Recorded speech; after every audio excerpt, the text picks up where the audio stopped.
Hey guys, it's your boy Eli from the Geek Centurions. Sorry, I have a little sore throat right now, if you can clearly hear that.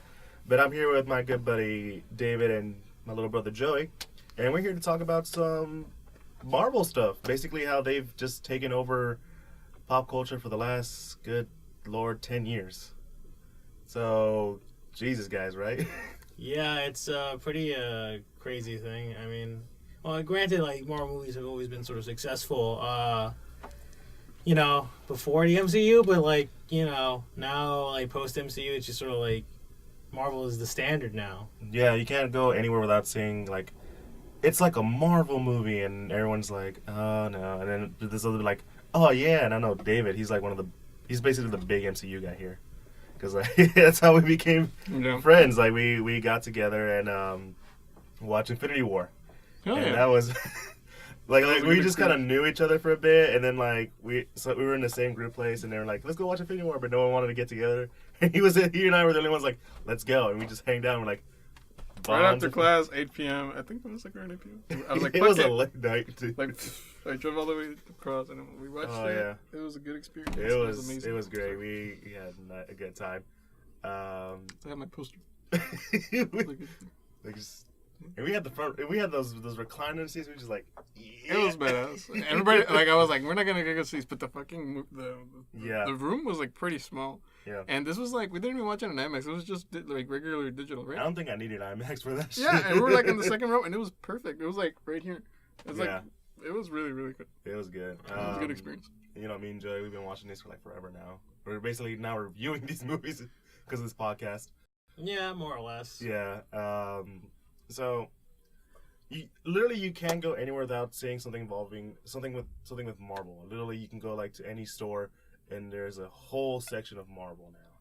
There's a clothing line for kids. There's coloring books. Like, not saying these weren't there, but let's face it, most of the time you probably just see see Spider-Man. Like, what other hero have you noticed that has like gotten the notice in these past 10 years? Like, say Iron Man or whatever. Other characters that have been, Like before growing. MCU. Like, what other Marvel characters like you see going around? Like X-Men, probably. Yeah, X-Men, but that's like about like every 3 characters or whatever. You know? Right. So like that's kind of like what made me want to start this topic was that clearly things have changed in the past 10 years. Because let's face it, there was that whole like we just got into the decade. This is 2020. Marvel movies didn't start till 2008, and now 10 years later, basically more than 10 years later, we're here. We had like the big movie Endgame, Infinity War, and all that cool stuff, and they just overtook everything. And that's like what inspired me to do this conversation with you guys. I kind of wanted more people here, but scheduling is a difficult thing. I know Kelvin. Yeah. Kelvin was like, I want to do this. Oh crap! I got no one to cover me for work. Eli, take over. I'm like, I got you, buddy. Yeah, he's a Tony to my Cap. In a way, if you think about it. I mean, that's certainly a perspective. Yeah. Easy there, Banner. I know he beat Banner. Okay. But no, let's start off with just talk about how these movies has gotten to be. Like just the movies prior. Like we all know, like we all like read comics stuff, but these people, normal people, didn't get into the Marvel stuff until like the movies. So like let's talk about the obvious stuff like before the Marvel movies hit us with like comic book movies. Because before that we had like Superman, the Christopher Reeve Superman, classic. Yeah. But there was like a bunch of reboots prior, no? Yeah, you're not wrong. There was like, well, I don't say reboots, but like attempts. Like even like there were even like TV movie attempts or something like that. You guys remember that? I don't know if you remember this. I know you remember this. That old like '90s cat movie. Yeah. There was like a '90s cat movie that was like very bizarre, I guess. Yeah, Red Skull was Italian for whatever reason. No, he was hiding out in Italy. Was he? Yeah, I'm pretty sure that's what. All I remember is that like so it's funny, David. I don't know if you've seen this. I recommend you check it out, just to like know your little Marvel movie backstory and stuff. Yeah. Funny thing about the costume, you know how in like the costume in the comics, The wings. he has the wings. He has the wings too.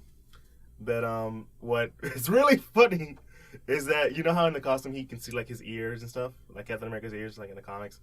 So they did that too, but instead of having his real ears, it was fake ears, Like prosthetics. prosthetic ear. To like his ears were covered up, and just to make sure he is still accurate to the comics, they put it like little wax ears outside just to make it look like it's really dumb, dude. I'm telling you. So like, is from what I know, like Captain America, like in the comics, he kind of wears most like a skin tight suit. Is that supposed to be like the effect?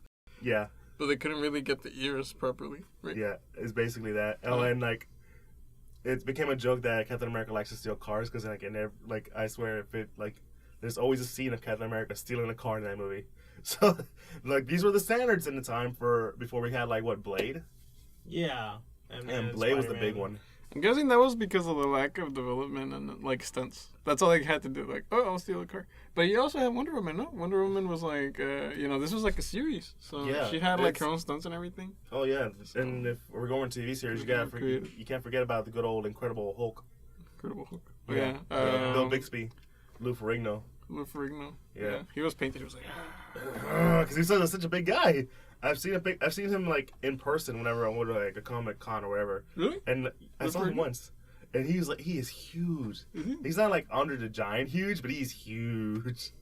And he's he's not as I don't know if he's like muscular as he was because he's old. He's like 70. He's old. 70 something. Yeah, so like there's no fault in that guy. Yeah. But no, these were like the standards. Like they're over the top and silly, and it was mostly to appeal like the children audience, if you think about it, because nowadays, like going into, I think this was like part of the 90s, the Captain America, the Wonder Woman stuff, that would mostly appeal to like younger audiences. Mm-hmm. But then you have like the actual attempt in like the Batman movies.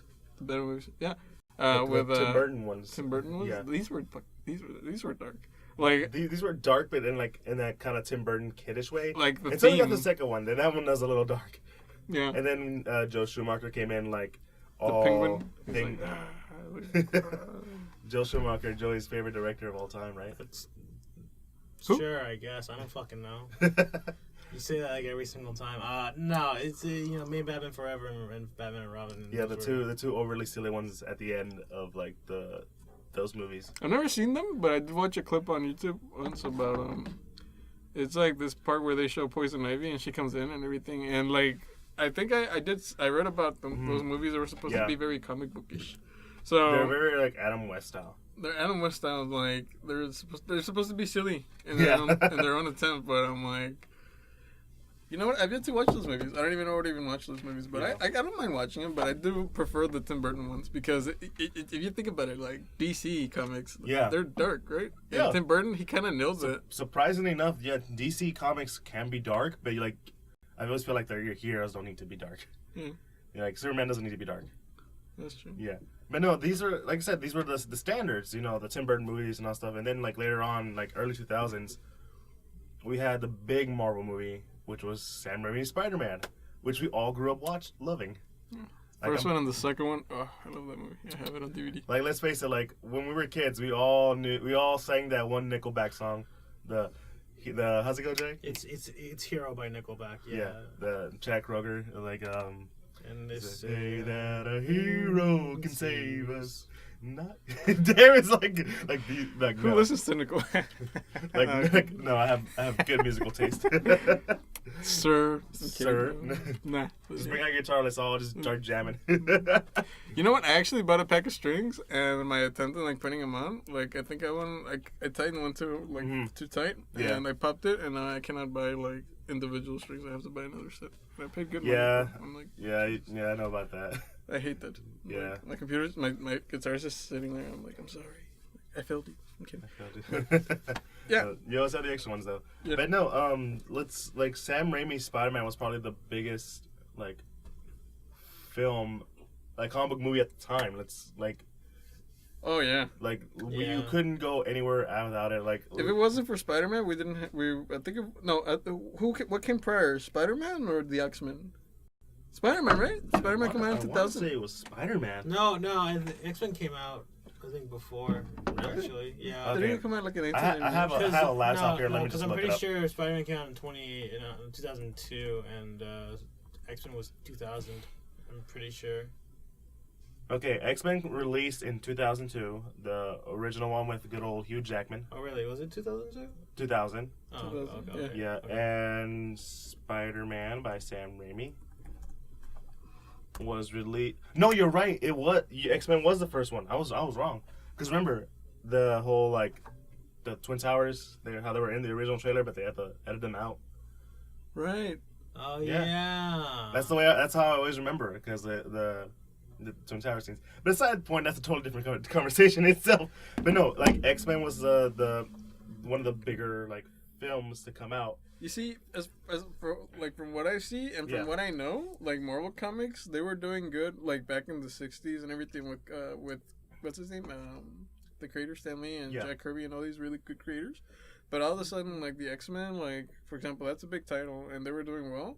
But they got to the point that they just couldn't, like, people weren't picking those issues up because apparently they just lost interest. So you see, like, a slow decrease in, like, you know, Marvel, like, an interest in people in Marvel Comics, and for that reason they had to sell, like, you know, they had to sell properties. Oh yeah, And that's how we got the whole like Fox thing, Sony thing. and everything. Yeah. So, like, you know, that starts to fall apart in Marvel, and, like, Marvel doesn't really have that many good characters until, you know, later on with Kevin Feige, he decides to do this, you know, MCU thing.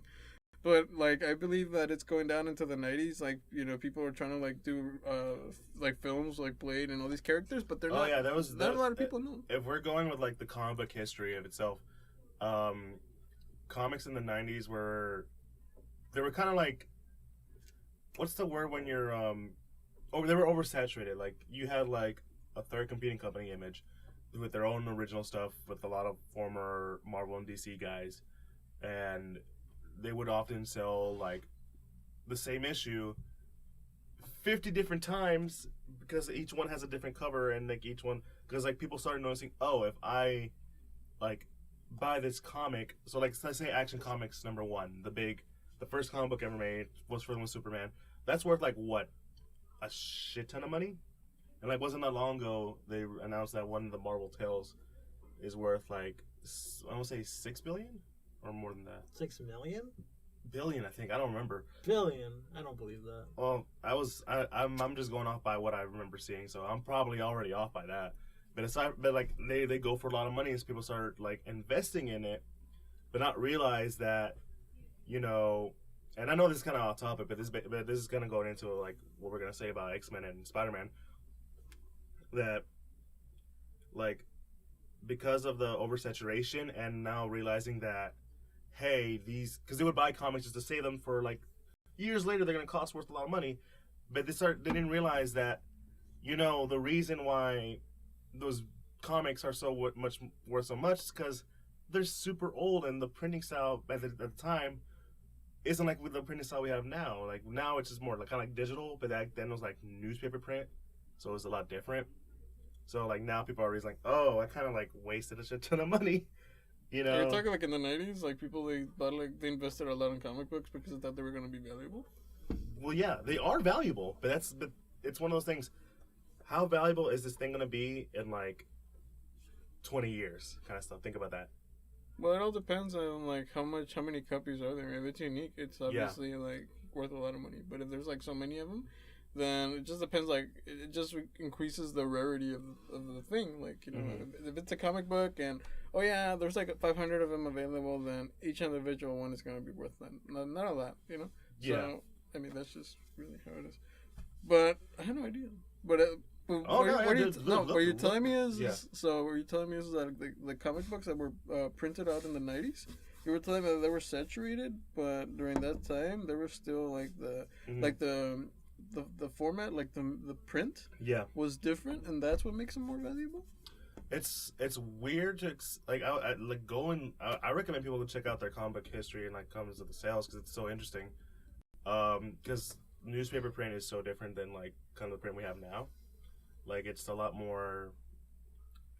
I don't know how to explain it really well because I'm not that educated, I guess to say. Yeah. But like it's an interesting thing to look into, and I recommend anyone to do it, including you guys who are listening and are watching. But no, going back to like what we're talking about the film, the importance of like this stuff. You know, Spider-Man and X-Men were the big guys who like really brought Marvel to the front center. Like let's think about it. Spider-Man and X-Men are like the franchises that we all would want to see in the MCU, but because of the stuff that happened in the '90s, we can't really get them. Because Never seen and like them. yeah, they're was it Stan Lee? He was like, we're working. Yeah, but like let's face it, those were like when you thought of Marvel, those are the ones you thought about because that's how impactful it was. And like later on, because of stuff that we don't know because we're not that into it, well, not that into it, but like we don't know as much. We ended up getting like not as good because we talked about Spider-Man 3, and like let's face it, X-Men 3. X-Men 3 was half-assed. Like there's good parts in it, but there's bad parts in it. You didn't like when the Juggernaut said, "I'm the Juggernaut, bitch." I'm the Juggernaut, bitch. I'm the Jug. The one of the original memes out there. But like the iconic parts of that movie is like when Jean like she kills a professor.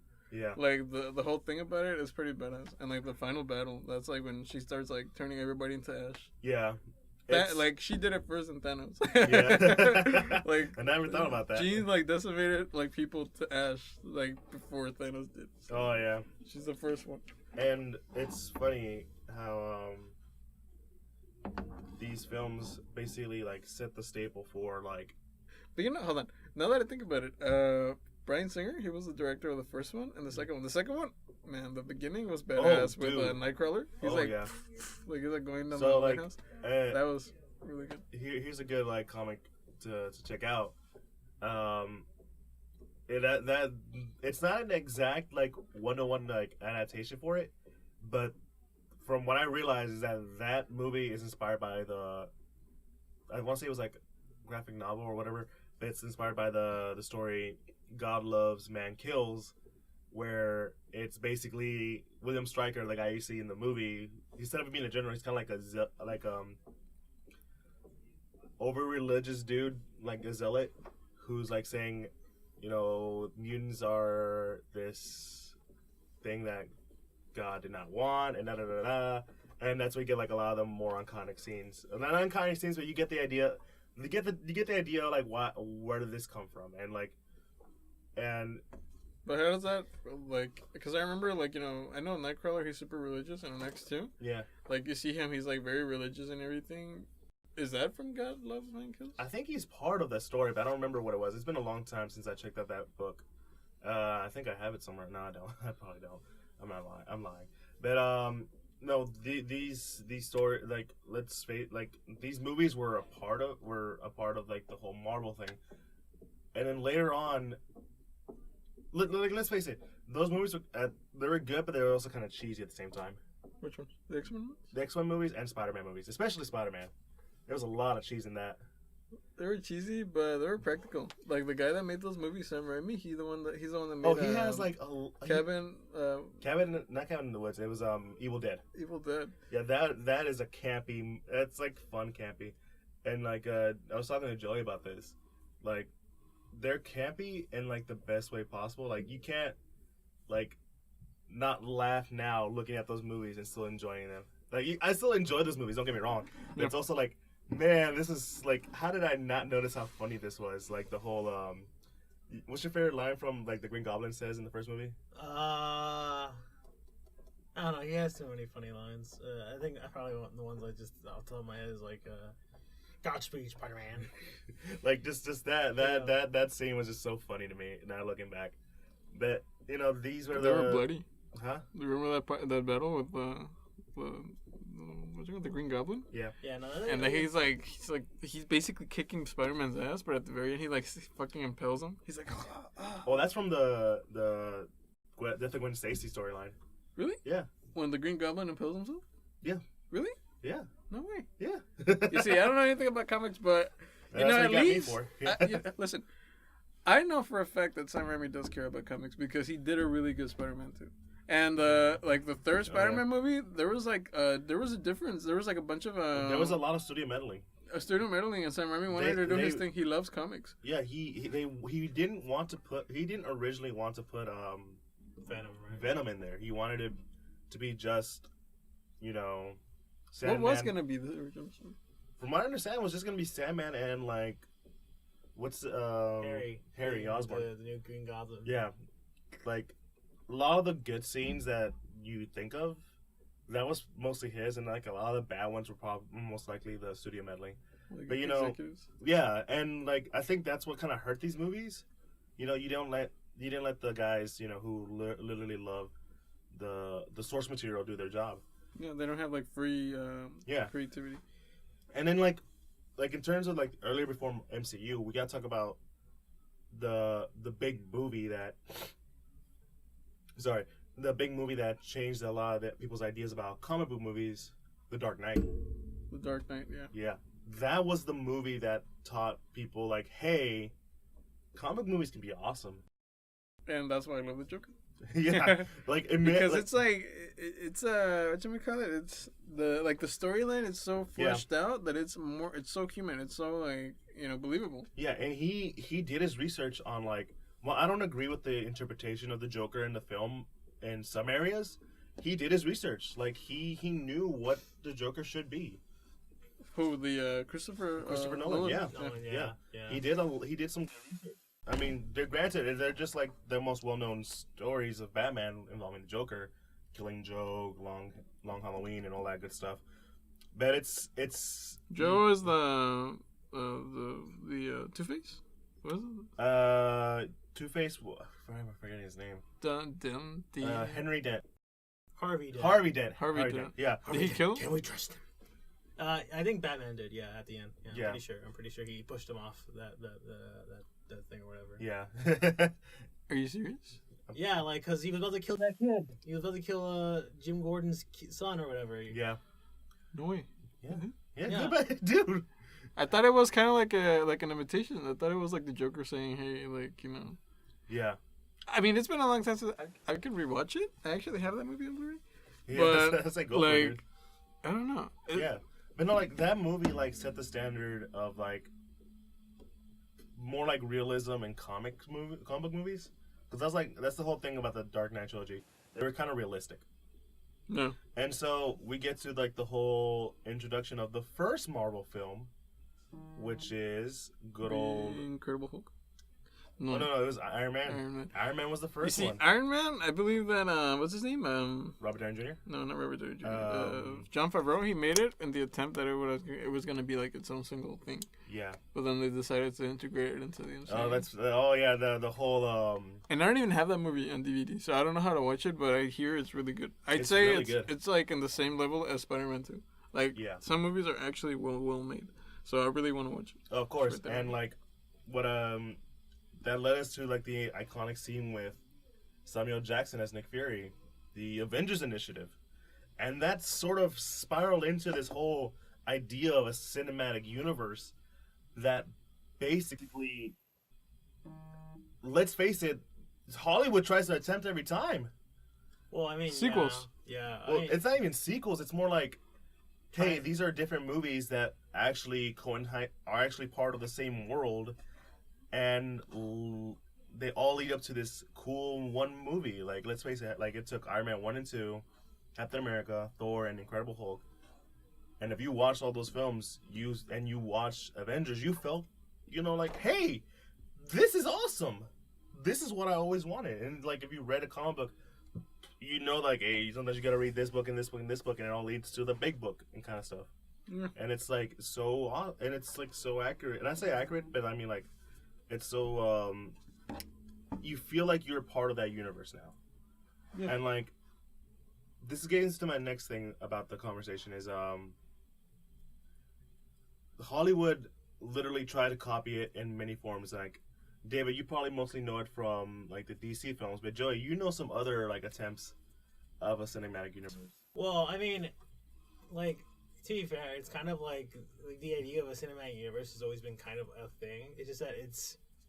Because funny enough, like, I think the example I'm going to mention, like, Universal's, like, dark universe that they try to pull off with the new Mummy movie and fails spectacularly. Like, to be fair, Universal had, like... That's right. Like, did it, like, before, back in the 50s with all their old monster movies. Are all basically connected, essentially.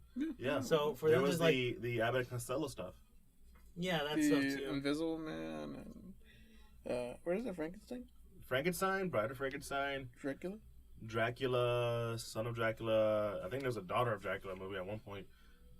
So like going back to, sorry, I had a little bit of technical difficulties there, but like the whole thing about like this whole cinematic universe, Joy, is you were saying they've done this before. It was just never as connected, I guess. Well, I think more of like, yeah, I guess, because like I think back, like the original monster, like Universal monster, like universe, like with only like they weren't set up to be like interconnected at the beginning. They just happened to like eventually like have like crossovers. Like the MCU was like established to be like that from the get go, more or less. I think when Kevin Feige thought of the idea, he was like, "Oh, let's just like do something like this." And then I think they eventually put that stinger in at the end of Iron Man to like essentially secure that. Mm-hmm. But yeah, that's sort of like the. I think that's sort of the idea. Mm-hmm. Is that like we're all just wondering if that's gonna catch on to the audio. Nah, I think it's fine. I don't think it was gonna. ASMR. ASMR. we're gonna start making this like. Yeah, but no, it's just sort of like yeah. I think the MCU was sort of like the first intentional like cinematic universe because like the monster universe from Universal back in like the 40s and 50s like they weren't intentional. It was like, oh, this would be kind of like a cool thing for people. It was kind of like I believe the invention of that idea. It's like, okay, what do we do this? We're gonna be doing this, and then let's do a Frankenstein versus the Wolfman. I'd watch that. Yeah, because it was just mostly like a versus kind of film. Like, let's see Freddy versus Krueger. Freddy versus Krueger, even though they have no connection, even though. There's some say because there's that one Freddy movie, Friday the 13th movie. I was scared of those movies when I was little. I've I never been a horror person. No, that's fine, dude. But no, there was the one Friday the 13th. I used to get nightmares. There was one Friday the 13th movie where it was like Jason's back's on the floor and then Freddy's hand pops out and grabs the mask, and like that was like, oh, they're gonna do a crossover. So does that mean da? But no, we didn't really get that until like. Yeah, like a full one until the MCU, and then everyone tries to copy it. Like like I said earlier, we all know DC tried to do it. They're kind of still doing it. I mean, they're bouncing back. They're sort of like, so because like right now, like even Universal tried to do it again. Like you said earlier, Joy, they tried to do a what do you call it? The Dark Universe. Yeah, the Dark Universe, which did not end well. Like it literally like just like the Mummy like bombed hard and. They haven't said anything about the other movies. They're all postponed essentially. So, yeah, which I assume just means that they're not making them, and they don't want to admit to not making them. Yeah, like there's because like I remember it was originally supposed to start with that one Dracula movie with what's his name from The Hobbit. Dracula movie with I think Dracula Untold. Untold, yeah, that was the name of the movie. Yeah, I think I vaguely remember that. Yeah, that was the name of the movie. From like I love. One of my favorite series of all time is like video game series is Castlevania, and I watched the Dracula Untold movie, and there's like so many cool things about it. I love the movie. It's like it's visually stunning. Oh yeah, and I like that part where he's like his wife or something. He's like falling from the cliff, but he's trying to get him, but like at the same time the sun is rising, so he's like dying while he's trying to get her, and then she dies, and then he's like he goes mad, and then he does all that shit. Man, that's a good movie. But come on, like, what really pisses me off at this point is that like, I would love to see that Universal like, universe with like a bunch of like different monsters and everything. Oh yeah. But the Mummy, it could have been an awesome opportunity because Tom Cruise was in that movie, right? Yeah, he was in the movie. Cruise. Yeah. He would have been the leading guy for the whole of the movie. Hell yeah. And like he's the main star of like one of the best series ever, Mission Impossible. What's his name? So how can you just like screw him up like that? Yeah, Russell Crowe. Russell Crowe is supposed to be Dr. Jekyll, Mr. Hyde kind of thing, and he was part of like he is supposed to have his own movie, and like. No, I remember that. Yeah. And like if you go into the scene where like they're walking into like the big like basically Shield, their Universe's Shield, like they have like references to all these other movies to like our soon-to-be films like Dracula and Frankenstein because who was it? Angelina Jolie was supposed to play the Bride of Frankenstein. Oh yeah, I think you're right. Yeah, she was supposed to play the Bride of Frankenstein. I think Johnny Depp was supposed to be the Invisible Man too, which I would totally be down for. And they fucked up. They dropped the ball hard. Real bad. What's another cinematic universe? Godzilla. I mean, Godzilla, yeah, it's definitely one. I think it's like okay. It's doing fine for itself. It hasn't like I guess burned up yet. No, people are still interested in it at best. To be honest, the first one with Bryan Cranston, I believe, like you know the guy from Breaking Bad. Yeah. And I It love was that good. movie. The one in Japan, right? Yeah. I thought it was good, but it was too damn long. I was like, come on. Like, No, it was the thing I liked about that like- movie though, just to get off topic real quick, is that it captured the idea of like the big giant monsters as like this sort of force against nature, like this nature thing that's gonna come in, like Godzilla coming in. It's like unnatural disaster kind of thing. Like everything goes dark. It's a lot of destruction, a lot of death, and it's like it's part of nature kind of thing. But aside from that, that is the only one I can think of that's like kind of moderately successful. I mean, What about the new one, Godzilla King of I something? like the monster stuff more than the human stuff in that one. I like the trailer was good. I haven't seen it though. Yeah, you'll like the monster Mothra? stuff. It's like, Oh, Yeah. you'll love the Mothra stuff. it looks The- beautiful. the- And then I'm the gonna tell you Claire right de now, I'm Lune. gonna tell you right now. Listen to the soundtrack for the movie. Nice. Really? Oh yeah. You They know got- the soundtrack that I've been listening to lately is for Black Panther. Oh, dude. yeah. That Panther is pretty sick. Oh yeah, especially since the guy also made the Mandalorian. Oh, I haven't That- seen that. oh, You guys have Disney Plus? Yeah. I don't. You see, I have so much to catch up on. Like, you know, but it's because I'm waiting for the Winter Soldier to come out, and I think they're gonna like release it in August. So I'm not Yeah, sure. we'll see for that. Well, WandaVision 2020. We're It getting makes a little- sense, right? Yeah. Vision 2020. Like, they Oh pushed it my to 2021. god. That's the Oh reason why my Marvel God. pushed it. It was gonna be in 2021, but they pushed 2020 because you know Vision 2020. That's This is Barbara That's Walters. bad. And you're watching 2020. That's a good marketing technique. Like, do you remember when Infinity War came out? They had the Infinity Cars and shit. Yeah. They fucking made the relation, and they're like, we're gonna release it. So going back to the I'm looking cinematic, forward to that. like Hollywood just trying to copy it. Aside from that, there's the Fast and the Furious saga. I mean, I guess technically now because they were all just like Its own little thing. they also Some apparently thing have in- short movies that only released in like Brazil. That really well I guess that makes sense. Brazil probably. Those movies would probably make sense. It's to a Brazil. big country. yeah, it's a big. No, I mean because like all the crazy like fast car stuff. And, yeah. I feel like that's like a thing that became a Brazilians are like. cinematic universe out of nowhere. I mean, I guess because like they had like 8 movies at this point with like a spin-off featuring The Rock and Jason Statham. John something versus Hobbs. Yeah, Hobbs and Scobbs or whatever. Scobbs. Yeah. No, it's Calvin and Hobbs. That's what it is. Shaw. Hobbs and Shaw. Hobbs and Shaw. Yeah. Oh, Right? Yeah. okay, Shaw. All right. Scobbs. I'll just say Scobbs. hoops and shoots. Hoops and shoots. No, but like That sounds like corporate is gonna be like, I like that. We're gonna make that into a movie. Yeah. Okay. I just literally. But I kind of feel like for me, when I saw the Hobbs and Shaw trailer, I was like, okay, I buy it. But you know what that reminded me of? Black Panther and Infinity War, because you have like the very end, you have like a battle between Samoans, and then you have like these like guys with guns and shit. I'm like, what kind of shit is this? And it's like a straight ripoff of Infinity War because you have like Okay, I didn't realize this. You can kind of consider the old Toho Godzilla movies as a cinematic universe. Oh yeah, like the I believe old, they have, the old Godzilla. The films. old ones. The old Japanese ones. Yeah, I guess. Yeah, I guess you can because That's weird. Mothra starred like in Godzilla movie. No, Mothra starred in her own movie, and then she crossed over with Godzilla. Godzilla. That's right. and then like in the somewhere in the 90s, like she again showed up on Godzilla and then had her own films. You're just clearly telling I'm a Godzilla nerd, haha. But no, Yeah, I completely forgot. Yeah, I guess that would make sense. Yeah. I always and thought now Godzilla they're doing it existed. again. when I was little, I was like, is Godzilla real? I was scared.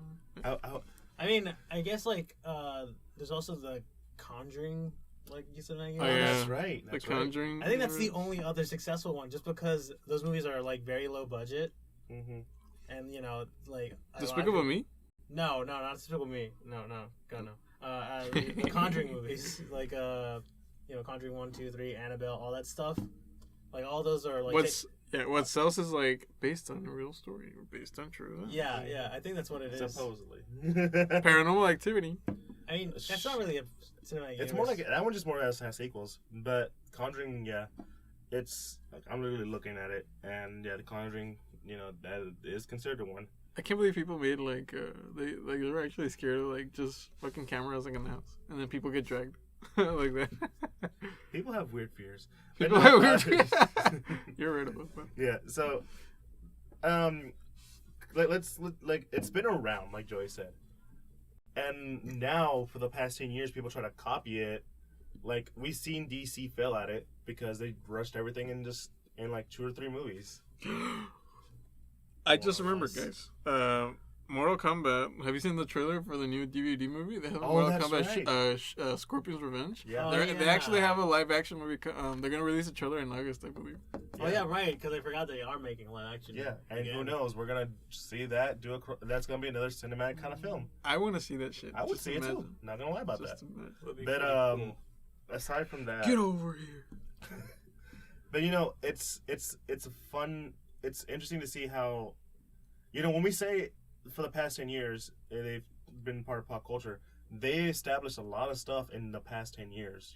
They're the only ones who successfully did the most successful like shared universe. Like, I'm not saying you need to watch all these movies, but there's like a good, you and your friends are gonna go watch a Marvel movie because you would want to watch it for the next film. For the next big film. Yeah, more or less. Yeah, and they try, and even other companies that have Marvel, ties, like the X-Men stuff and the Sony Spider-Man, they try to do their own cinematic universe too. But then, because the Amazing Spider-Man series tried to set up their own cinematic universe, which kind of bombed. Oh, do you know about Sony's attempt at a cinematic universe, David? Over what? Like what they try to do for like their own cinematic universe, like their supposed next films aside from the Amazing Spider-Man 3. Joey, you tell them. Was it is it Marvel property or is it something? Well, else? yeah, it's gonna be because Sony owns all the Spider-Man stuff. They're just gonna build a cinematic universe around Spider-Man. Oh yeah, I heard about that. Yeah, and like one of the movies was supposed to be Aunt May, where she was a spy in World War II. That actually sounds pretty interesting. That sounds pretty badass, but like when you think about it, so she's too damn old. Yeah, it doesn't. Yeah, it doesn't make any sense. They try to do their own I would say like their own Sinister Six movie before having them showed up on like. Have you seen the Morbius trailer? Yeah. Have you seen people are saying they're still trying to do that with the Morbius trailer. I'm like, Jesus, I saw the trailer and I wasn't impressed. Why? Because I've already seen Jared Leto as the Joker, and I'm like, come on, you guys should have cast another person. Oh yeah, no, but he's name though. It's a quality trailer. I like it. Yeah, but who asked for it? Nobody. Yeah, that's what I've been saying. Who asked for a Morbius movie? Nobody. Nobody asked for a damn movie. Who knows about Morbius aside from the guy that actually reads comics and the guy who still doesn't even care about Morbius. And we've seen like so many vampire movies. We had Dracula Untold. Do you remember was it a Priest? Do you remember that movie? I don't remember. It was like a vampire movie, right? I don't recall what this movie is. Priest. I saw that shit in 3D, and it was weird because I wear glasses. So. I mean, we wear glasses, and we saw Captain America in 3D. Was it good? Yeah, it was alright. It was alright. The only cool part was when the shield actually got thrown into the screen. Yeah. No, but I don't like the movies. X-Men tried to do it, and they failed. Sony is still trying to do it for a reason. Honestly, I feel like you should just focus on Spider-Verse, and that's it. Yeah. That's they're even doing a Spider-Verse like cinematic universe. Because remember they're supposed to do like a movie about like all the Spider-Women. Like they're supposed to have Gwen Stacy, Spider-Woman. Is it made by the people that made Into the Spider-Verse? Supposedly. Then I'm fine. That's fine. And it's supposed to be. I think it works because at least with that stuff, I think it will work because one, it's animated, so it's already like setting itself apart from the live action stuff. Yeah. And two, I trust the people behind the Into the Spider-Verse way more than like any other live action stuff they're doing. Oh, of course. But starting to move on from that, because this is the MCU. They've established, the formula on how to make this work. You start off with characters, no one knows about, and then you give them characters that people would like. Like again, I've said this before, no one knew about Guardians of the Galaxy. and they're trying it again with the Eternals, who literally only have one good story. I think David's the only one who read it in this room. Yeah. I found it in half price. I saw it. I'm like, okay, this is cool. But apparently they just wake up out of nowhere and they're like, oh, we're heroes or something. I don't know. Like, it's because I don't really see the Eternals, but I kind of do see like how they are going to be integrated into the MCU, because from what I know is that the Eternal movie is going to be happening like right after Endgame. So I'm guessing it's going to be like, you know, right after this massive battle, the Eternals are going to like wake up and they're going to be like, what the fuck? Like, you know, they're going to be here on Earth. We have been called. Right? And that's what happened with, do you remember, like, the Avengers? Like, after what happened to the Avengers, I think that's what triggered other, like, you know, like, even Thanos or something. Like, you know, he was like, you know what, I'm going to come and do it. So, like, I just believe that after a big event, that's when you bring in, like, more, like, characters like that. Of, like, you're going to start increasing the odds. You're going to start increasing, like, the size of, like, the scale of, I believe, like, of battles of what's at stake, right? Mm. Because if you bring the Eternals, that's basically, like, they're going to be here on Earth or something after Endgame, and they're going to be looking for the Deviants. So the Deviants are basically, like, the creation of so I'm the Eternals. So I'm going to stop you right there, because you're going into the whole book, buddy. We'll talk about it another time. No, but look, that's basically, like, going down the line is going to, like, it makes sense for Kevin Feige how it's going to bring me into the X-Men. Yeah. But how long is that going to take? Like 5 years, I think? Because now they have X-Men, and now we can see where the future can hold. But, you know, this brings up to my next point where, actually, no, that ties in perfectly to the next point. The future of the MCU. Because let's face it, they've dominated 10 years, box office-wise, pop culture-wise. And they're still going. When most people are like, you know, I'm done. You know, I'm glad we've finished this. And like, wait, we're still going. That's what they call superhero fatigue. Yeah, like we're still going. Yeah, I think it's a bit of superhero fatigue, and it's more of like.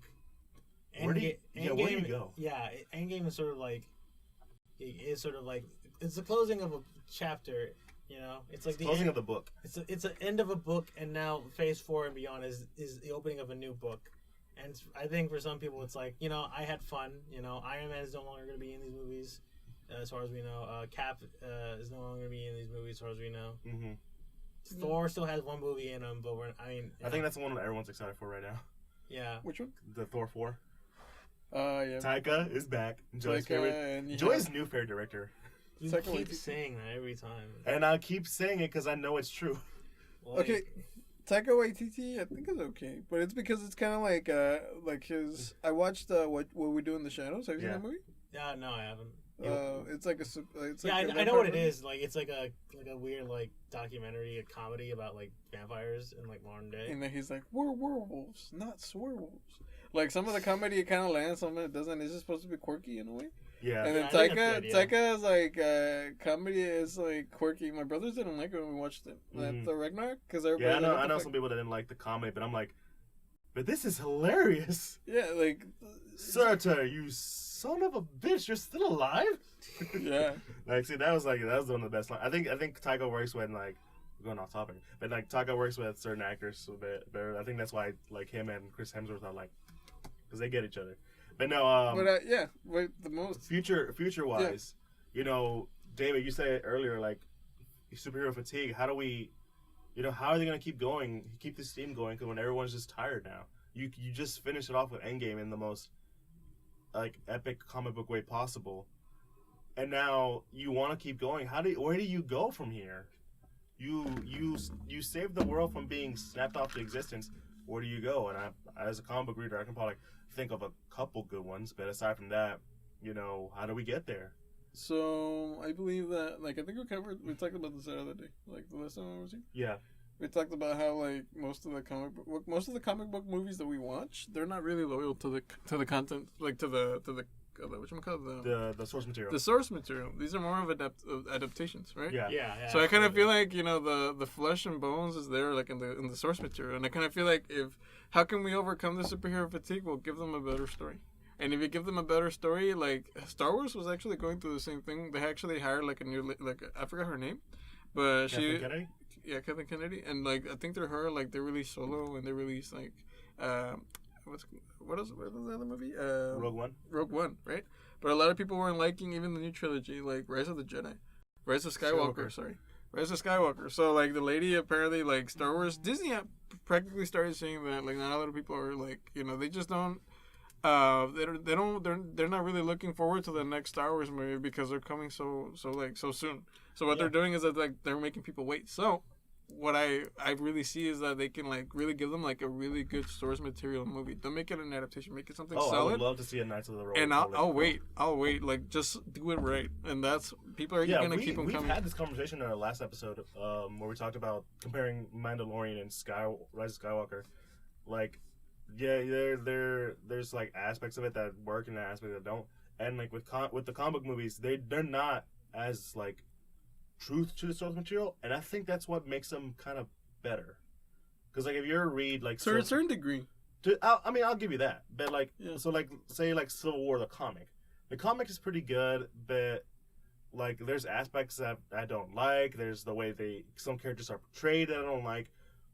But the movie gives you a better reason as to why they're conflicting and like why, while also staying true to the characters. Like, yeah, this is how Captain America would be. This is how Iron Man would be in that situation. They're not assholes to each other, unnecessary assholes. They try to find a reasonable way to stop each other from doing what they shouldn't be doing, instead of like, no, you're wrong, kind of stuff. And I'm excited to see what's going on, but that's only because I've followed this stuff for so long. My question is where it's gonna go, because we talked to David. You said it yourself, the Disney Plus stuff. That's what you're most excited about right now. So I guess it's like a different way. Like again, the story. If you can tell a good story, like it's because like there's so much. When you see a movie that's like 2 to 3 hours long, you gotta like it's time. Like you gotta commit. It's precious time, and like don't you like that basically gives like a. It brings up to the idea, the challenges that like creators, like directors and everything they face, because you always have to fight with the executives. They're gonna be like, oh yeah, we can have this. There's always a tugging between like what's gonna be in the final cut of a movie. Now, if you actually implement like this new way of actually making like series or that lead to a movie, that means there's actually more of like there's more timing. There's like more free range of what we can possibly do, like. Like the new Disney Plus thing, like they're gonna be doing like series that actually gives you more time to actually like integrate more story, integrate more plot. Oh yeah. So you can like see the final culmination is gonna be in the movie, and that's again you give like the consumer like more and more and more. Hell, if WandaVision comes out and it's like super solid, man, I'm gonna like really like be very excited for Into the Multiverse of Madness. Yeah. Yes, and it's gonna be the massive culmination, right? So I want to see that, and I think Disney Plus is gonna be a good opportunity. And who knows, maybe like other like DC Comics, they may be trying to like do that, because I know they do have like their own thing.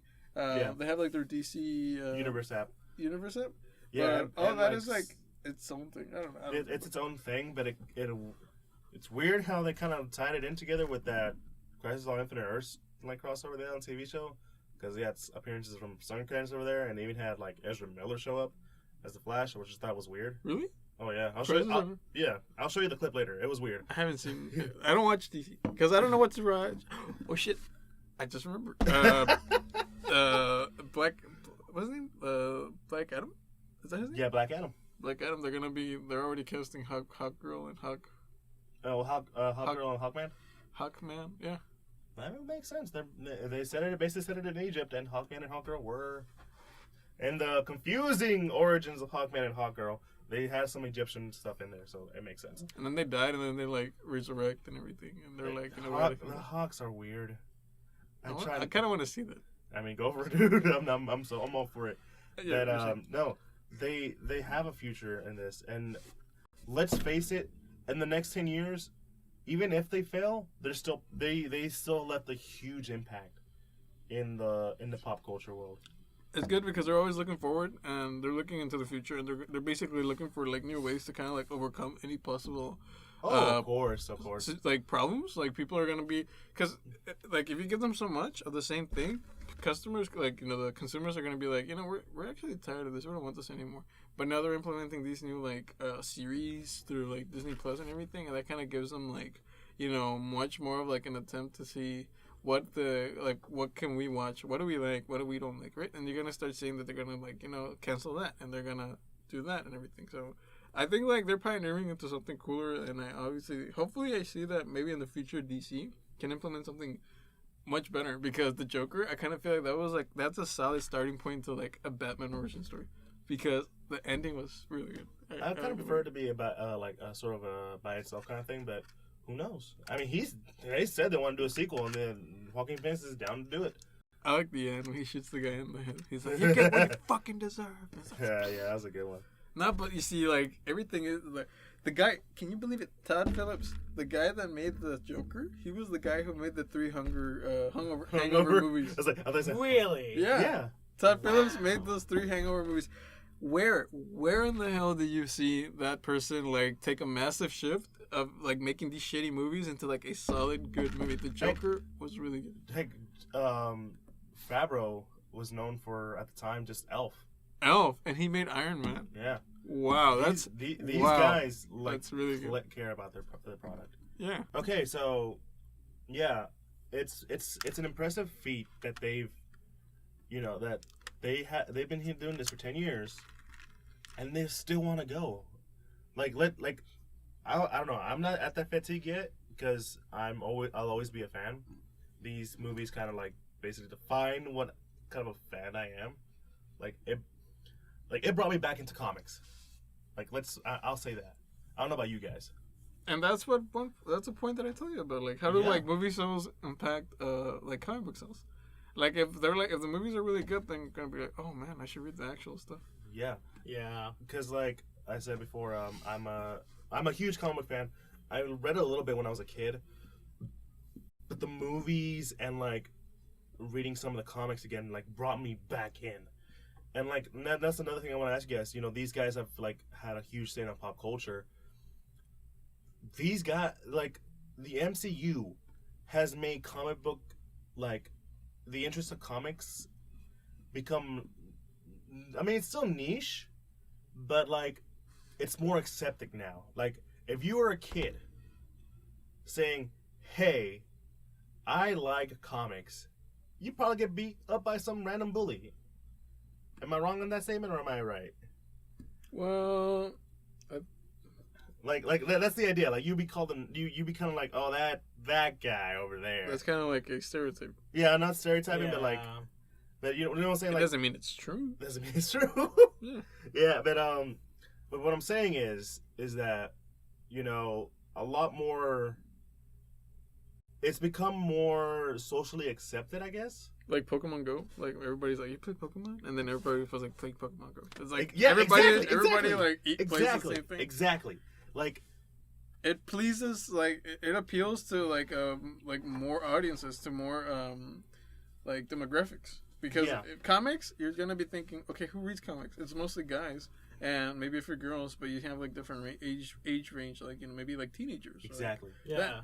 But then if it's something like massive, like movies, and everybody's gonna be like, wow, like you're gonna actually start appealing more and more communities, like more people, like different age groups, like different like genders. Like it introduced people who never knew anything about comics to comics. Yeah. Like you could talk to someone like say 10 years ago and say, let's go watch yada yada, or you should read this comic or whatever. They'd be like, I don't like comics, they're kind of like whatever and stuff. But now it's like, oh, that's an Iron Man stuff, let me go read Iron Man, I love him in the movies. You recognize him. You recognize him. It's become, that's what I'm saying, it's become like, I think saying socially acceptable is like a little off. I'll admit to that. It's not even socially acceptable, because in the end, like, it's entertainment. Yeah. Like, obviously, you're not gonna be reading stuff that is like, okay, what is not socially acceptable is like, reading stuff that you're not supposed to, or like, you know what I mean. But like, in the end, it's entertainment. It's more like it's like you think of it as a childish thing, but now like, you know what? It's cool to like this. Go for it. Like, I'm not even I guess it's just kind of like just like the stereotype of that particular like activity. Like people that like, for example, I think you told me once. You're like, what's the difference of like people like being into? I don't know. Maybe you told me this or somebody else, or I think I read it. Yeah. Like people that are like so into sports. What's wrong with people being so into anime or so into like comics. It's a hobby. It's something that they're really passionate about. Yeah. So like, again, why should I? Oh yeah, I'm not gonna talk shit about that guy because he likes sports, right? But I'm gonna talk shit about this guy because he likes comics. I'm like, no, I shouldn't even be talking shit about anybody. Why are you still in comics, man? Aren't you like in like 17 or whatever? Didn't you grow out of that? But then like you actually everybody's like, you used to play video games. I'm like, yeah, it's for everybody. Yeah, it doesn't have to be for a particular age group. To a lot of people to the idea of comics, and like let's face it, introduced a lot more readers.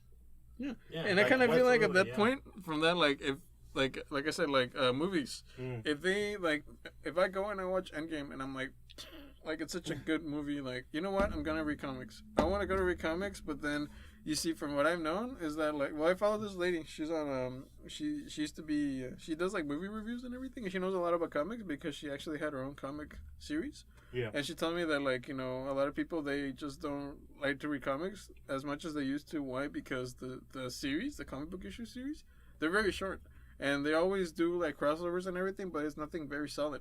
Something solid that you can actually commit to, right? Mm-hmm. And for that reason, I'm like, well, if I want to read comics and I don't know where to start, like, how do I do it? So it's kind of like a more complicated situation, like for somebody that wants to come into comics, right? Mm-hmm. But I kind of feel like if movies, like if these movies are doing really good and Marvel knows it, Disney knows it, and make sure that you people that are coming back into like the comics, and like you give them like solid material, something that actually keeps them. Like you hand it to people who care about the product. Yeah. Kevin Feige cares about the product. Yeah. And Disney knows it, at the point that they basically made him in charge. They basically making him in charge of the comics itself too. I don't know what he's gonna do with it, but he's doing something with it. And like, you can go read a DC book, an Image book, or a Marvel book. Chances are you'll find someone who's really enjoying that. Chances are who's really enjoying writing that book, because I know right now Hickman's writing X-Men. Al Ewing is writing Immortal Hulk, which is the best Hulk book I've ever read in my entire life, not counting Planet or Immortal Hulk. And like, a lot of cool stuff is going on. Then it's become more like, when I say it got me back into comics, I didn't like, it was two factors. One, like, always wanted to get back into comics. Movies helped me out because I knew they were based on something. And reading like one of the best books I've ever read in my life, which was Hickman's Secret Wars, which is awesome in so many ways. But my question to you guys is, how has like these movies really changed your perspective on comics? I guess I don't know. I don't think I've ever had a perspective on comics in the first place. I do know, like, when I was little, I used to like watching like cartoons, like animated stuff. Yeah. And then I realized, oh shit, there's comics. Like, I had no idea about comics, like, personally, until like, basically until I heard about this. Like, because I'm like, where the hell is the comic book store? I've been in Houston for like so long.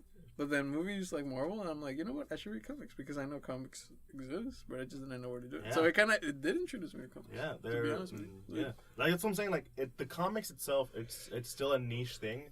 It is a niche thing. Like, you say yourself, where can I find a comic book store? There's one right over there, Third Planet, and there's one over in Westheimer, Bedrock, and there's like one over there in Ann's. I think there's also one in Washington Street, no? Yeah. Is that Bedrock?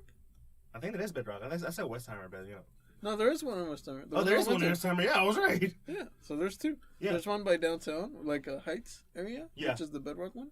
Yeah. I passed by that once, and a couple of times. But and you go into like these stores and you see like all these comic book stuff, and then you realize, aside from it being a niche thing, people are getting like more used to it. Bedrock is like a chain of comic books right now, and so like, you can go anywhere and like, oh, there's like some cool stuff, and they have more stuff in there.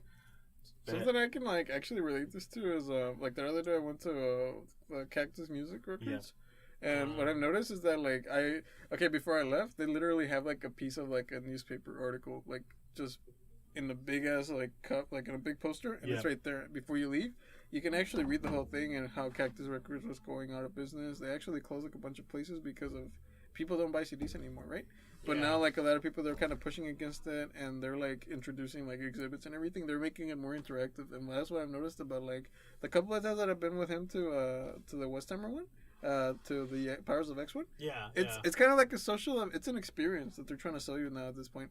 Because, like, you know, again, if comics is so niche, like, then make it more interactive, you know, make it an experience. So, they have, like, events and everything. Yeah, I get that. So, I'm like, you know, that's the only way you can, like, you know, like, resurrect this type of, like, thing. Because a lot of people that really know about their comics and know about their music and everything, they're looking for that particular place where they can actually, like, you know. I think that could be a total episode with, like, you, me, and some other guys to sit here to talk about. Yeah. That, you know, it's...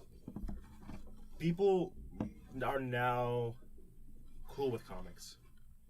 Like, you can go to a whole Barnes & Noble section and they have a whole section for graphic novels. Graphic novels, yeah. Where, like, they were usually like, here and there, but now it's like, it's there.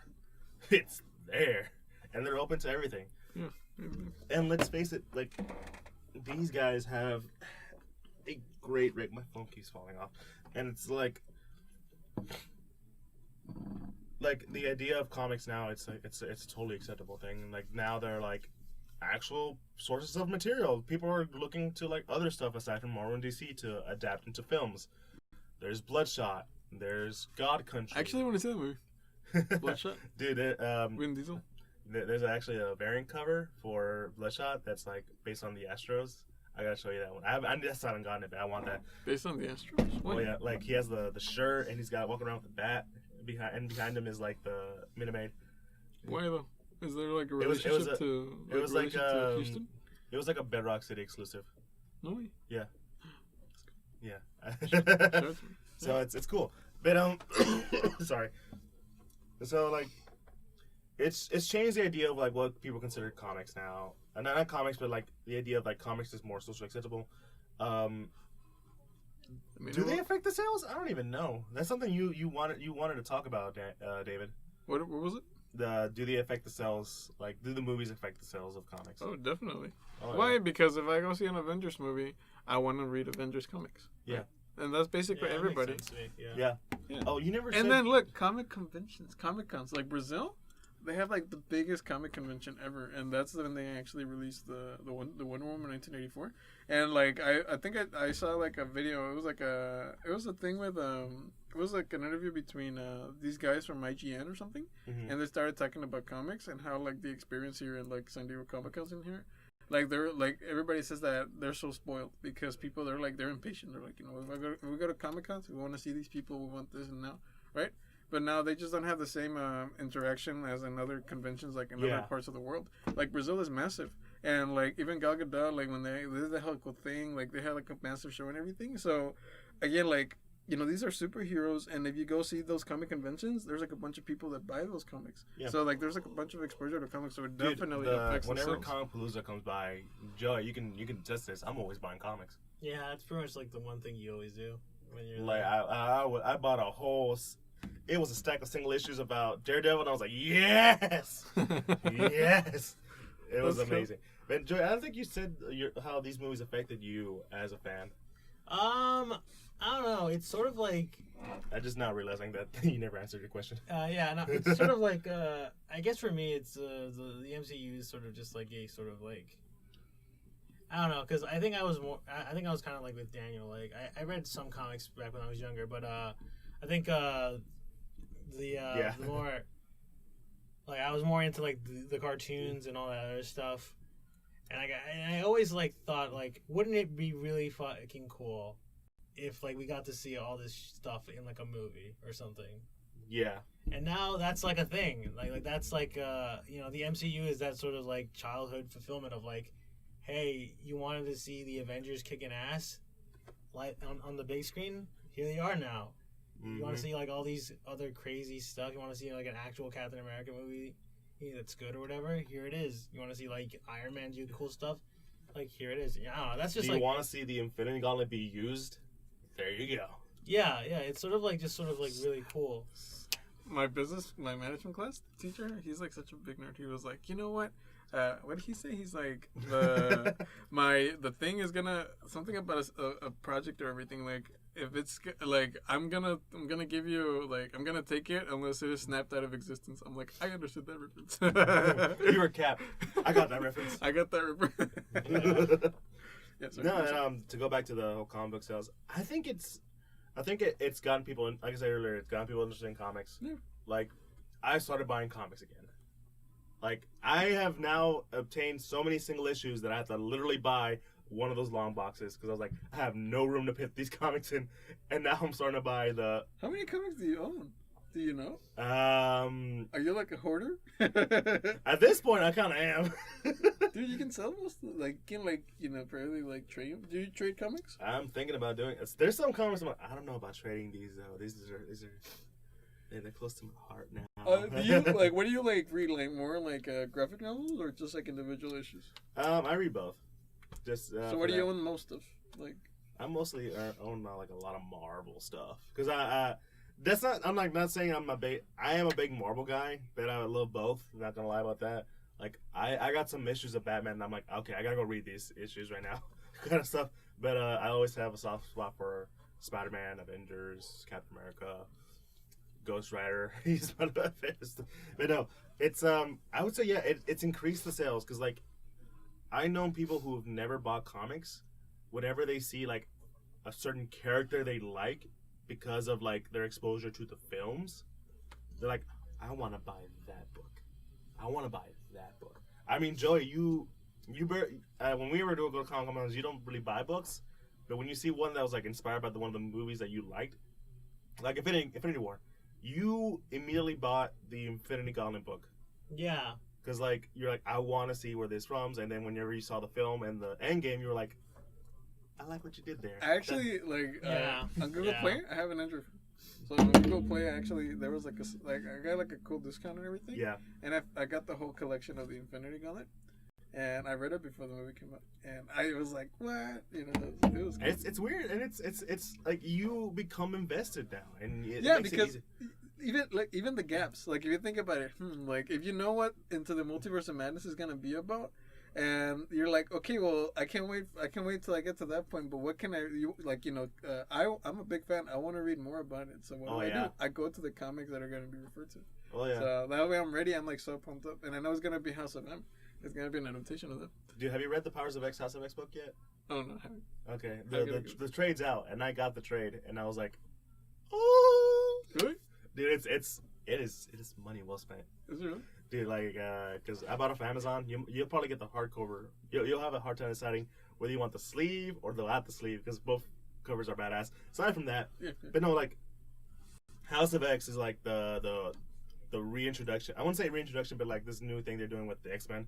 That I'm like, if you bring in the X-Men like they did in this book, you're solid. I am excited for the X-Men as a film franchise in the MCU, and you'll feel like. You feel happy that you took the time to read this and see their take on like such stories. Like I said earlier, they're not going to be like one-to-one an adaptation, but you see the love and care. But you know what I've also noticed is that like usually like a lot of people that like they think okay another movie's gonna come out, but they're gonna be like inspired by a novel. Mm-hmm. I know like a bunch of people that like they actually go and read the book before the movie comes out, and they always compare. They're like, okay, the book was better, but that's the same. That it also applies the same thing. Like if I know that this movie's gonna come out, and I know there's a comic to it, I'm like, cool, I'm gonna read the fucking comic. Why? Because I'm not gonna compare it mostly, but I wanna like I'm a big fan of like the content. And like it's surprising sometimes that I've only seen this happen with the comics because like comics are free to change up stuff because like they're based on a lot of changes. Yeah. People come back and people die. Oh, if you read House of X, buddy, you're gonna love the way they do that. Yeah. Shut up. And so no, comic sales have went up. At this point, we're just talking about how much we like the MCU and how much it's affected us. Because let's face it. For me, like I said earlier, it brought me back into reading comics. I knew about most of these characters. When I saw them in film, like, oh man, I'm just gonna go check out this book. I'm gonna pick up this Captain America book, which I still haven't read since forever ago. And and it captures everything I love about the character. And that's why I've stayed with this series for so long. I think it's probably why I'll still stick with it for till the day I die, maybe. I don't even know. because it's such a part of me now, and you can't, as a fan, I think you can't go without saying that the Marvel movies have been a part of you now. Oh yeah. Like, how many people you remember when they were doing the when they were releasing Endgame? Like, it's been like, or like Infinity Wars, they say it's been 10 years. I've seen these movies since I was in middle school, and I'm now in college or just finishing college. I have a wife and kids now, and I'm watching these films. These films have become a part of us now. Man, I was so depressed. Like, that the same weekend that Endgame came out was the last episode of Game of Thrones, and I'm like, fuck. But like, man, but you see, the best execution there was Endgame. Game of Thrones, I'm sorry, but no. Oh no, that you know what? That brings me to another thing. Like, when we're talking about pop culture, some of the big things are out there. Like, Game of Thrones, the DC stuff, anything by any kind of cool TV show. Marvel has always come out on top as the big thing. You know, they deliver. They do something great for everybody. Like, I have the Infinity Gauntlet on my phone. Like, all the 12 issues. All 12 issues. Yeah, but that's what I'm saying. Like, they honor the source material, and they show you why this stuff is so great. It's a really good poster. Yeah. I should print this up. Yeah. Oh yeah. So, you know, aside from that, I think it's been it's a fun thing to do, and it's a fun thing to talk about. You know. Yeah. Marvel. You have like a bunch of people joining the conversation. Like, everybody wants to be part of it. And yeah. It's like, everyone's together, and everyone comes out. You know. I still remember the first time I saw Endgame. It was with some guys that I was invited by a friend. It was like, hey, you want to go see like Endgame for free? You went to see it at Memorial, or did you go see it at the AMC in downtown? No, I saw it. The one by that one mall near Katy. What's it called? It's Katy Mills. Was it Katy Mills? I think it was either that one or Washington. That's far. Yeah, that's far. I know compared to where I live. But no, a friend of mine invited me. He's like, hey, like I know some. I know some guys are like, they were able to pay off a whole like theater to watch the movie, and he was like, we need some people to fill up the seats. You want to come by? And I was like, yeah. And like, that was like such a satisfying, you know, thing with a bunch of people who've come to enjoy these movies, and then I'll see it again also for free. Joy, you're a little mad at me because of that. I mean, no. I mean, no. Like, no, it's over. It's been a long time. I don't know what you're talking about. But no, I've seen Endgame like twice for free with a bunch of other people, and we all came out like one of the best movies I've seen all year and kind of stuff. And you know, that's debatable if you're a film guy. But it is, like you said, David. It's a thing that brings people together. Yeah, it really is. And that's the beauty of kind of like pop culture. It's something that everyone can come together. Game of Thrones brought a lot of people together. People who are not even into that much into fantasy got into Game of Thrones. It was a big task. It was a chore for me to actually get on the first season of Game of Thrones. I'm like, come on. But I'm like, you know what? No, I'm gonna try this. And boy, was I like, yeah. Joey, you weren't into it, but you saw the impact that. Yeah, I knew people that would talk about Game of Thrones all the time. Like, yeah, that's and that's the power of like pop culture. Like, it gets people together, people who it's a shared interest, and Marvel is the big share. The Marvel movies are a big shared interest, and that's kind of the beauty and how they were. That's the beauty of like the whole pop culture thing. It brings people from different different lifestyles, different things, and they come together to enjoy this one thing. You know, in terms of film, you don't see that. You never got that feeling, because I remember even in Infinity War, you were there. I saw it with you, and I saw it with you, Joey. How many people reacted to the whole snap? And everyone just does it. No. Remember that one guy? That was like, oh no, not Black Panther. Oh yeah, I remember that. Yeah, I think we watched it. Yeah, that was He's like, this is no place to die. He's the one that died. Yeah, and like it. Okoye was like, what the fuck? Yeah, and you can go to like to Comic Cons and you would see people who like aren't that into comics, but if they find out that one guy from the MCU or whatever is on there and you have a chance to take a photo and or signature, those guys would go in there. They would just go for one day, and that's all they would need. Did you take a picture with Tom Holland? I did take a picture with Tom Holland. Show me the damn picture. I do have it. You son of a bitch. I was going to go with my brother. But, like, yeah. Dude, this year. Let's go. Really? How much are the tickets? I think they're out right now. But we'll talk about that later. But I wonder who's going to be in there, though. We'll find out. I would have loved to. They haven't actually announced anything. But we're going that's another talk.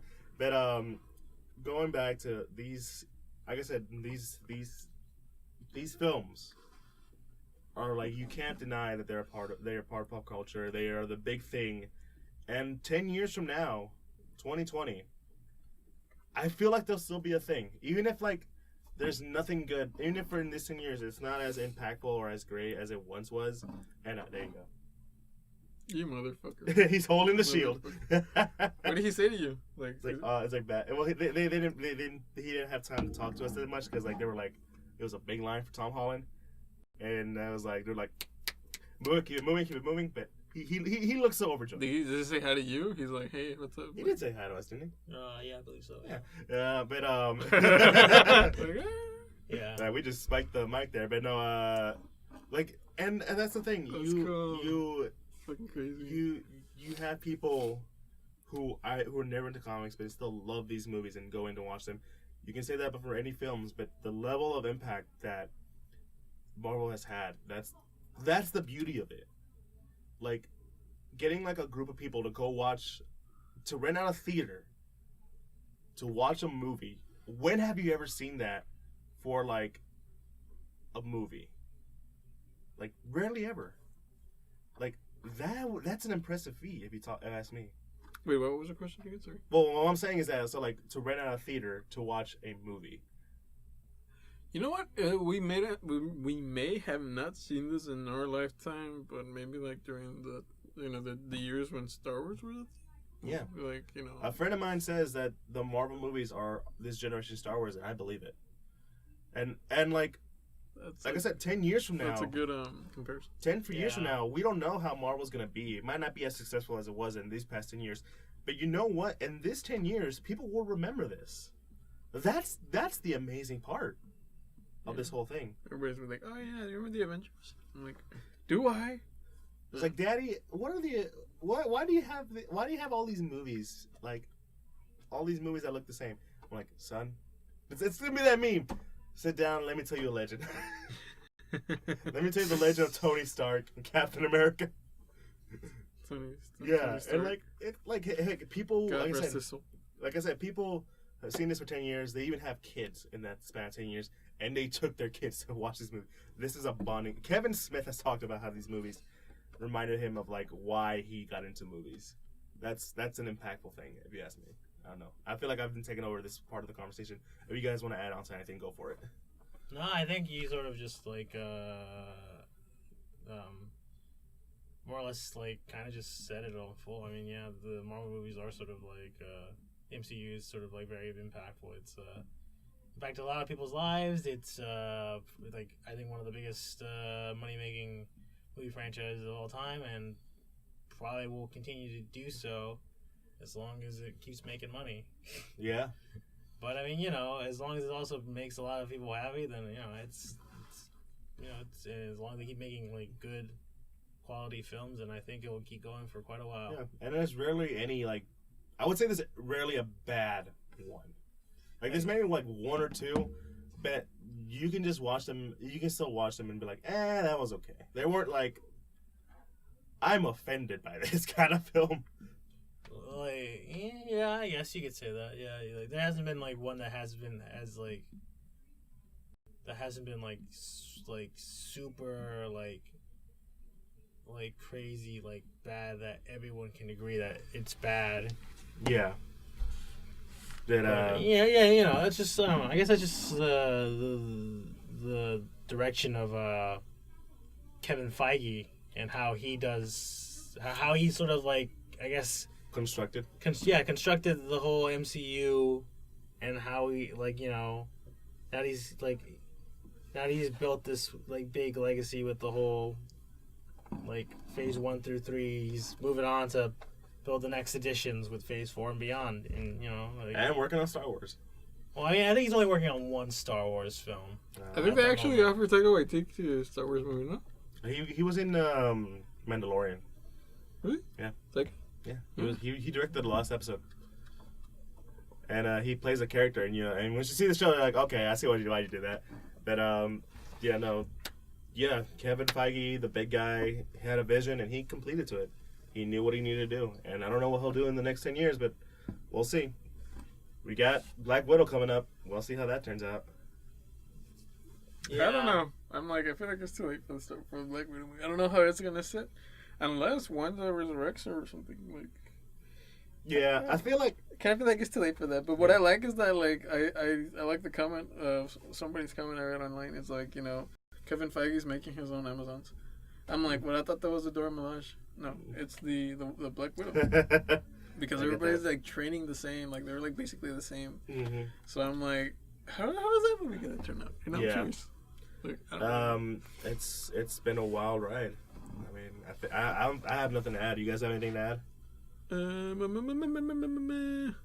Okay, so definitely looking forward to WandaVision because Doctor Strange and Taika Waititi's next one, which is Love and Thunder. Love and Thunder. Yeah. The Valkyrie. Do you think she's actually gonna have cancer? How is that storyline gonna play out? Because it wasn't Valkyrie that had it. It was Jane Foster. Jane Foster. Yeah. Yeah. How is that gonna work out? Like. Yeah, a lot of people have been asking how that's gonna work out. Look, I said this before. They're probably they honor source material by also changing it, and also still they change it, but they still adhere to the idea of what that book was about. And let's see how that turns out. I don't know. Maybe it's an alternate universe. That's what everyone's gonna go with. What?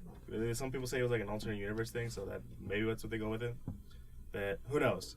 But apparently, like, Love and Thunder is like the whole culmination of Phase 4. Is it? Or is it Phase 5? That's the thing. I don't even know. No, it is because this is the last movie. So, like, again, it has to be like a massive thing. So, You know what? Let's just look forward to the Eternals because I feel like that's gonna give us a sneak peek of what's actually gonna be Phase 4. We'll see. Let's see how that see.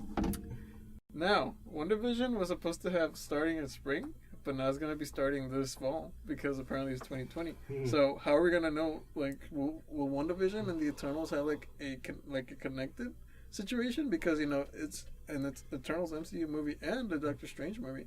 So will both of them have like a situation going on? Will we have like? Do you think we're gonna be knowing what is gonna be in set for Phase 4? Like is it Phase 4? What are we talking about? Phase 4? No? Yeah, it's Phase 4. Yeah. Do you think we're gonna be given like an idea what's gonna be about in WandaVision, or like? Well, we won't know until the future. But aside from that, just to end it off, guys, what's your favorite out of all this huge like film? Like, I don't know what you can call it. But out of all the Marvel films, which one was your favorite? Starting off with you, Joey. MCU. I'm just gonna. I'll go with Civil War. I don't know. I just think that was like sort of a cool way to bookend Captain America's little trilogy of films. Yeah. David, which one out of all the ones you've seen? I want to say Infinity War. Infinity War? Makes sense.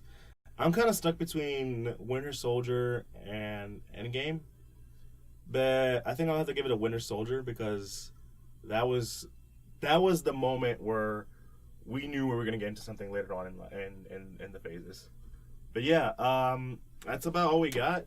So time to end it up. So yeah, guys, thanks for coming along. Thanks. Yeah. So support us through social media. Twitter, Instagram, Facebook. Follow us on Instagram. Follow us on Instagram. Yeah. You'll see something about this later on. Also, please support us on Patreon, where with your help, we can do more crazy stuff. We have a lot of stuff we want to do, but we need your support. Also, follow us on any audio podcast format from Google Podcasts, Apple Podcasts, Castbox, and Spotify, Pandora. All those where you can find us. Like and subscribe, rate us. We also got a YouTube for the audit, if you guys want to see how we look like or whatever. see my ugly face and all our face kind of stuff, check us out on YouTube, Geek Centurions. Like, subscribe, you know the deal. And anything I'm missing there? No, I think that's all. I think that's all. Stay So, yeah. safe. I'm kidding. Stay safe. So it's been your boy, Joe. David. and your boy Eli, and we are signing off for today's episode. So yeah, signing off. Peace. Peace.